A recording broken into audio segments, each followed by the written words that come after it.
So, no visitors, apart from the people that think that we're being constantly visited by UFOs. And as you've gathered, I'm not one of those.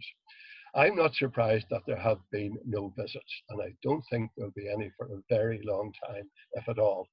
And unless we find signs of life very nearby, within 10 light years, which is either not at our stage of development or which is demonstrably not hostile, I don't think that we will travel outside our own solar system within the next 10 millennia. That's my personal opinion.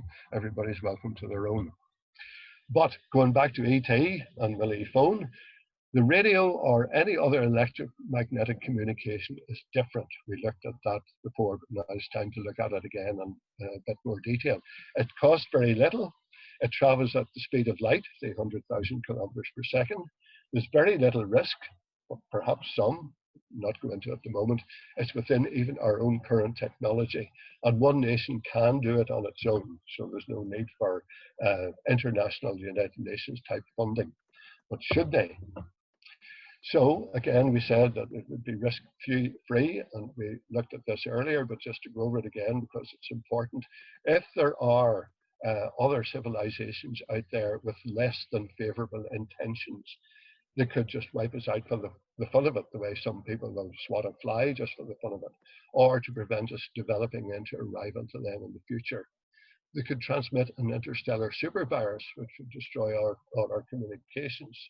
Or another thing that people have thought about very seriously, the culture shock of communicating with a highly advanced civilization might be too much for us, like a primitive Amazonian tribe suddenly being exposed to our advanced technology and IT world.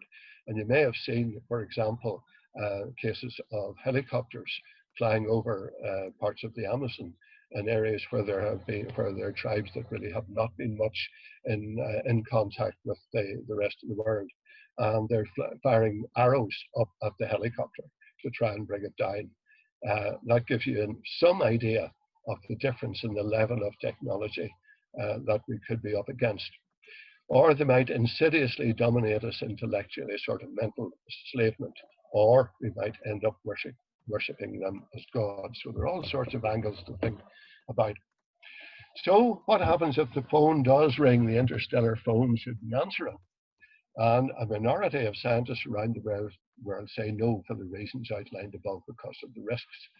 Most think that the gains would outweigh the risks, and we're a very, very curious species, so our curiosity would probably prevail.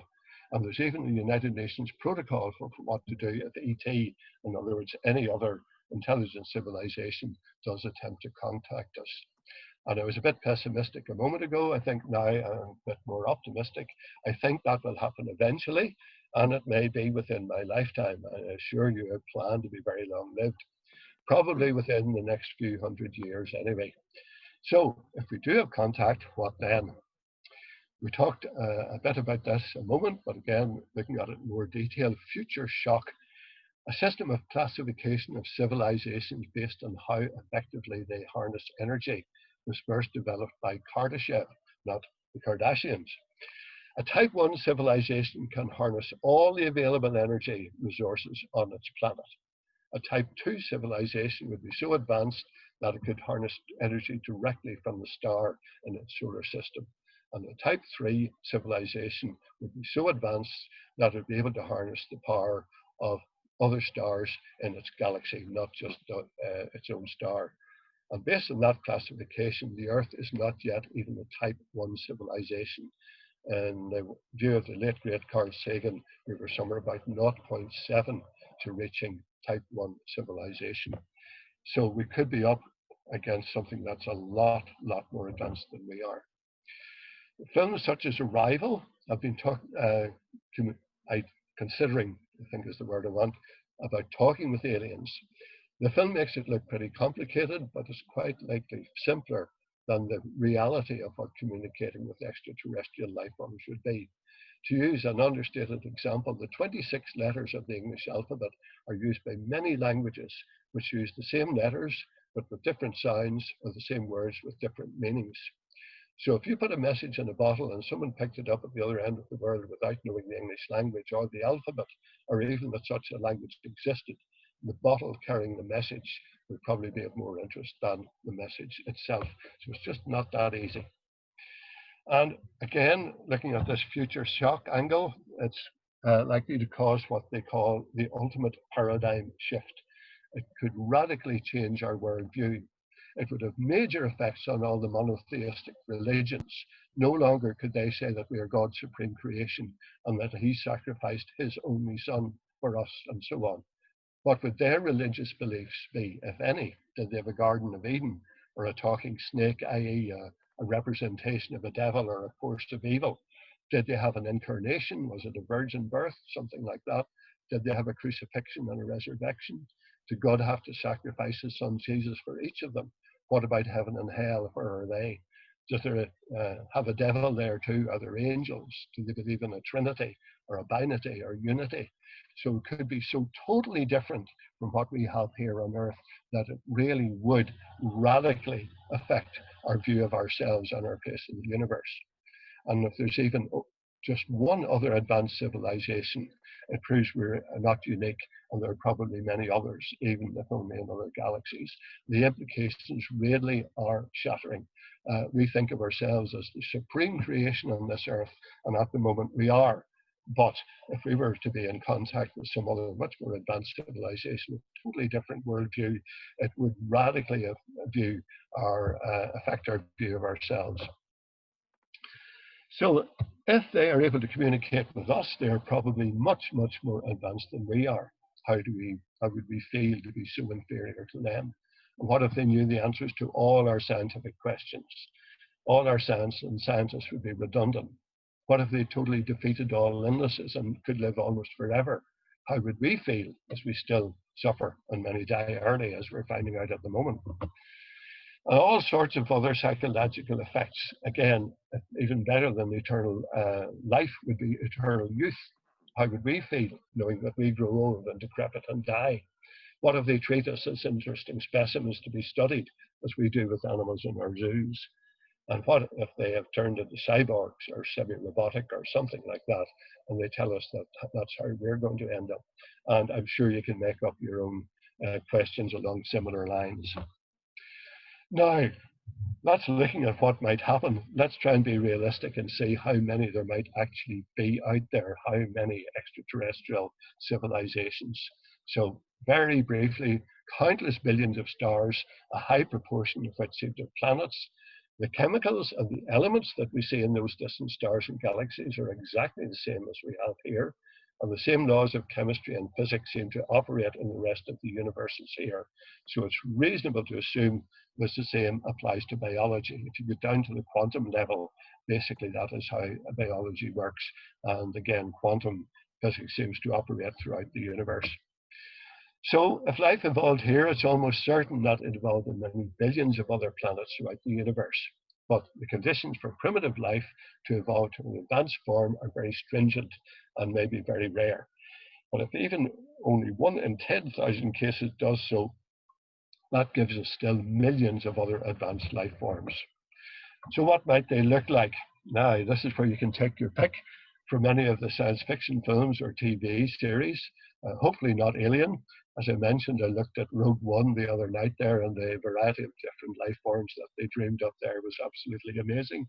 Some of them almost certainly not capable of developing technology because they didn't have limbs or anything that were suitable for manipulating tools, and probably not the dear old Daleks who could be defeated by a flight of stairs or a curb, although I gather that the latest version is slightly more advanced than that.